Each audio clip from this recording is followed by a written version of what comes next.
Hi friends. படிக்கிறதுக்கு எது ரொம்ப சரியான நேரம், எப்போ படித்தா நல்லது, நல்லா அண்டர்ஸ்டாண்ட் பண்ண முடியும், இப்படி நிறைய கேள்விங்க நம்ம எக்ஸாமுக்கு படிக்க ஸ்டார்ட் பண்ண உடனே நமக்கு எழ ஆரம்பிச்சிடும்.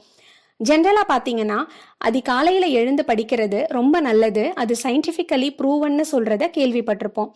நிறைய சக்ஸஸ்ஃபுல் கேண்டிடேட்ஸ் கூட அதிகாலையில் எழுந்து படித்தது என்னோட சக்ஸஸுக்கு முக்கியமான காரணம்னு சொல்லியிருப்பாங்க.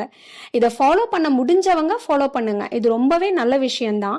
பட் ஃபாலோ பண்ண முடியாதவங்க, நான் ஒர்க்கிங், ஹோம் மேக்கர், கிட்ஸ் இருக்காங்க, காலையில் எழுந்து நம்மளால் படிக்க முடியலையேன்னு டிமோட்டிவேட் ஆகாதீங்க. நீங்கள் படிக்க சரியான கன்வீனியன்ட்டான டைம் எதுனா உங்கள் சுச்சுவேஷனுக்கு ஏற்ற மாதிரி பெரிய டிஸ்டர்பன்ஸ் இல்லாமல் முழு மனசோட ஃபோக்கஸ்டாக எந்த டைமில் படிக்க முடியும்னு நினைக்கிறீங்களோ அதுதாங்க.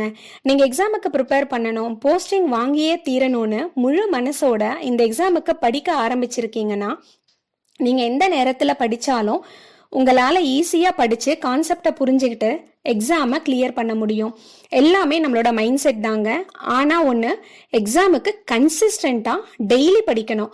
உங்கள் திறமைக்கு ரெகுலராக எத்தனை மணி நேரம் நீங்கள் இந்த எக்ஸாமுக்கு படித்தா சிலபஸை கம்ப்ளீட் பண்ண முடியும், எக்ஸாமை பாஸ் பண்ண முடியும்னு நினைக்கிறீங்களோ அத்தனை மணி நேரம் கண்டிப்பாக படிக்கணும்.